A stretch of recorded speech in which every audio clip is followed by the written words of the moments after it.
Finally मैं वैष्णो देवी से घर वापस आ गई हूँ और घर से अच्छा आराम तो कहीं नहीं मिलता।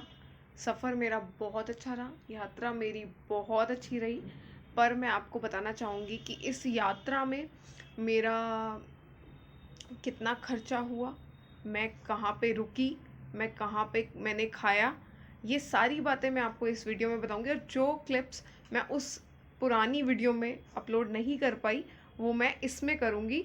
तो आप इस वीडियो को पूरा एंड तक देखिएगा और हो सके अगर ये वीडियो पसंद आई हो तो इसे लाइक कीजिएगा और शेयर कीजिएगा और सब्सक्राइब कीजिएगा और प्लीज़ बेल आइकन को दबाना मत भूलिएगा लेटेस्ट अपडेट के लिए। चलिए ठीक है, तो आप देखिए ये वीडियो एंड तक बने रहिए। जय माता दी। हम लोगों ने जम्मू से यानी कटरा से वापस आते हुए दिल्ली की तरफ ट्रेन ली थी वंदे भारत, जिसकी टिकट थी 1600 की पर पर्सन। पर हम लोगों ने उसमें मील नहीं लिया तो हमें 1400 की पड़ी और उसमें वो लोग वाटर बॉटल अपनी देते हैं। इस ट्रेन के अंदर वाईफाई का ऑप्शन होता है, हमारे टाइम में वो वाईफाई का ऑप्शन चल नहीं रहा था। और ये ट्रेन बहुत ही नीट एंड क्लीन है, इसके टॉयलेट्स वगैरह बहुत ही साफ़ सुथरे होते हैं। तो इस ट्रेन में तभी ट्रैवल कीजिए जब आप बैठ के जा सकें, क्योंकि ये चेयर कार है। इसमें अगर आप बैठने में थक जाते हैं, ज़्यादा देर बैठ नहीं पाते, तो ये ट्रेन आपके लिए सही नहीं है। अदरवाइज़ ये ट्रेन बहुत बेस्ट है, जल्दी पहुंचा। हम लोगों ने कटरा में कोई होटल नहीं किया था, इसलिए हम लोगों ने वहाँ पे क्लॉक रूम में अपना सामान रख दिया था, जिसमें एक बैग रखने का चार्जेस 15 रुपीज़ होता है और ये 12 आवर्स के लिए होता है। यानी आज अगर 10 बजे आपने रखा है तो नेक्स्ट डे 10 AM तक आपको वहाँ पे अपना सामान लेना होता है।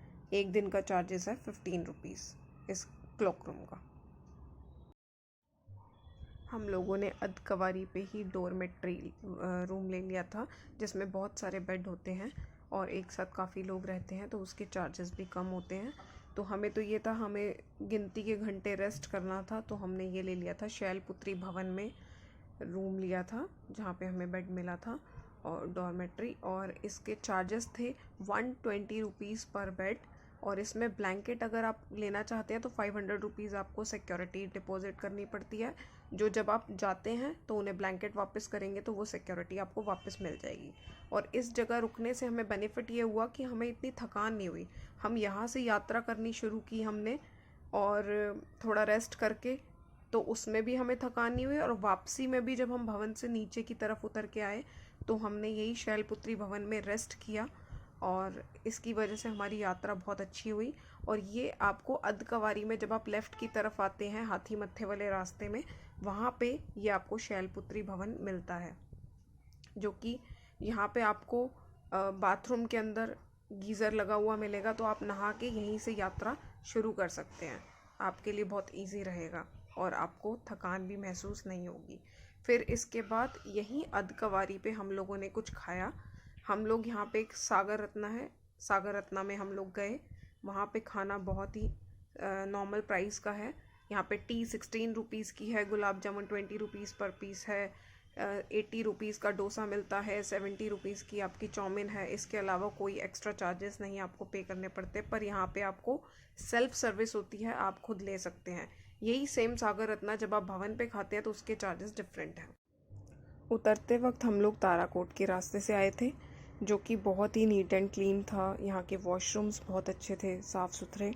और यहाँ पे अभी लोगों को इतना पता नहीं है तो लोग कम यहाँ से आते जाते हैं, तो भीड़ नहीं थी इस रास्ते में। और इस रास्ते में शॉप्स भी कम है। इस रास्ते से कोई घोड़ा नहीं जाता, कोई पालकी नहीं जाती, सिर्फ जो वॉक करते हुए जाते हैं वही लोग होते हैं। और हमने अपनी पूरी यात्रा चढ़ाई और उतराई दोनों पैदल की थी, इसलिए हम लोग अधकवारी पे रुके थे, रेस्ट किया था, तो उससे हमारी यात्रा बहुत आसान हो गई, हमें बिल्कुल थकान नहीं हुई पूरी।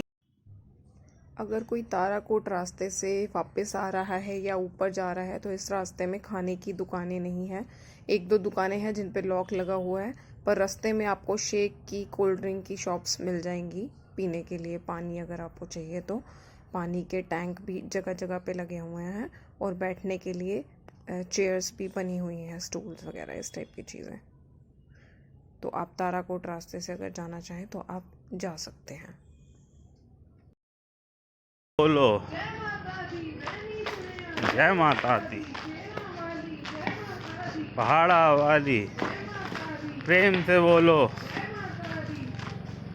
जयकारा मेरी शेरावाली मैया दा की जय।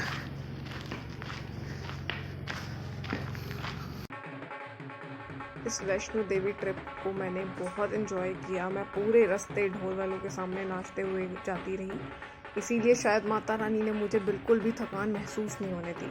तो मेरी यात्रा बहुत ही अच्छी रही।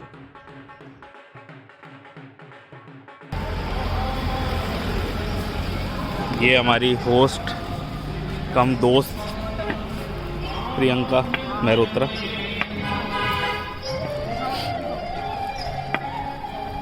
बहुत बड़ी ट्रैवलर हैं ये, सारे इंडिया, हरिद्वार, वैष्णो देवी और वृंदावन इन्होंने घूमा हुआ है। अब हम लेट भी हो रहे हैं, हमें बस नीचे पहुंचना है 1 घंटे में।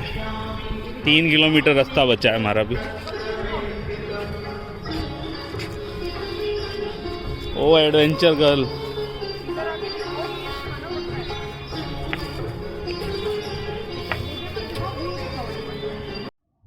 ये व्यू लंगर वाली जगह के बाहर का है। जैसे ही आप लंगर खा के बाहर निकलेंगे तो ये व्यू आपको दिखेगा। यहाँ पे आप बैठ सकते हैं, रेस्ट कर सकते हैं।